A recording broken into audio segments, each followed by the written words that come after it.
gotta be in here some. Hey, dude, can I borrow your credit card? What do you need my credit card for? I'm on Kijiji. I want to buy Phil Kessel a goal. And then, yeah, please, dude. What a great goal! Dude, crazy throwing waffles. Woo! Who are you? Optimus Prime.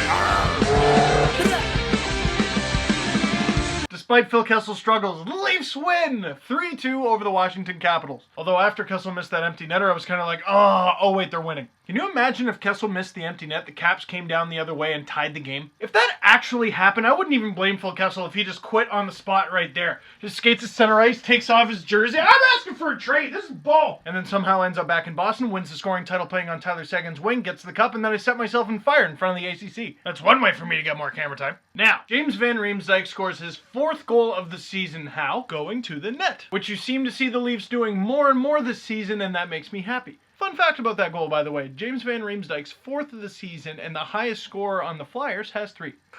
Although, in fairness, based on what I'm reading off Twitter, they seem to be very pleased with Luke Schenn. Schenn's not even in the game, and I'm talking about him. What am I, Pierre Maguire? That hit reminds me of Luke Schenn! It's a Coyotes Blue Jackets game, Pierre. Anyway, many of you predicted that because Ovechkin was slumping, he would score in this game.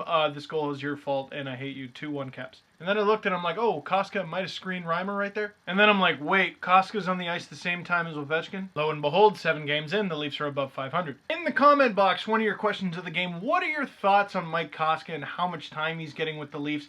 I'm growing more and more skeptical of it, but I mean, they're winning. And if you're going to be critical of him, that's fine. But I also want to hear some positives. What do you think he's doing well? Because he's obviously not getting this time for nothing. Speaking of which, Koska blasts it, sneaks through Neuwirth, not quite in the net, but Kulemin! Or as they say in Russian. And he scores a goal, huh? Going to the net. Something about Kulemin, though, whenever the Leafs aren't doing as great as fans had hoped, you just stat nitpick. Oh, Kulemin doesn't have any goals. But I look at his assists and I'm like, that's pretty good. I'm watching him play in this game even long before the goal and I'm like, he's playing pretty good. Then he dives into the crease and swats in a rebound. I'm like, that's pretty good. Kulemin, хорошо, спасибо. I know like 5 Russian words that aren't dirty. And then not long after that, Kadri working his way into the zone, dishes it off to someone who I said would be an important part of the...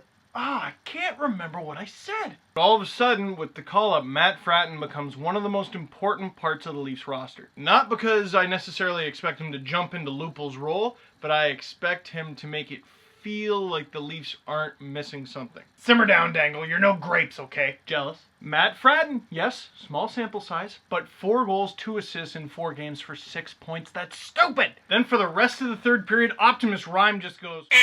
And in pretty much every interview with Reimer or with Scrivens, they both say 2 things usually. It's their job to stop pucks, and it's their job to give the team a chance to win. The team had a chance to win, and they won. They had about 500 chances to win. It would have been anybody but the goalie's fault if they'd lost. Which, promotion alert, brings me to a brand spanking new written blog that I wrote. I usually write written blogs, and it's very simply titled Optimus Rhyme and Scribbles. If you'd like to read it, please read it. The link is in the underbar.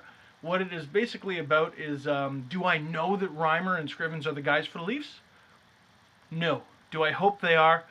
Yeah. Slightly more in depth than that, so read it. And another blog that I'm going to put in the underbar, Cam Charron is just a wicked, awesome writer. Too many people recently have talked about how bad Kessel is and how his production and they should trade him, and someone compared him to Vernon Wells. What kind of a friggin' joke is that? See, what I appreciate about Cam Charron's writing is he puts things in like time and research. And he wrote a blog before this game contextualizing Kessel's struggles. Basically explaining this is why it's happening, this isn't the first time it's happened, and he's going to come out of it. And I think as you saw in that Capitals game, he could have come out of that thing with at least a hat trick, and he got nothing. Now, like I said at the end of last video, Leafs, good to be above 500 because you go into the weekend, the Saturday night game, Hockey Night in Canada, taking on the Boston Bruins. And they're always a strong team and a mean team, but they got creamed by Buffalo recently, physically and on the scoreboard. So they're going to be a good, mean, pissed-off team. But like I said before the game against the Rangers, that's a team that you have to... You know what? They got creamed by the Rangers, so I'm not going to say that. Autobots, roll out. I'm an adult.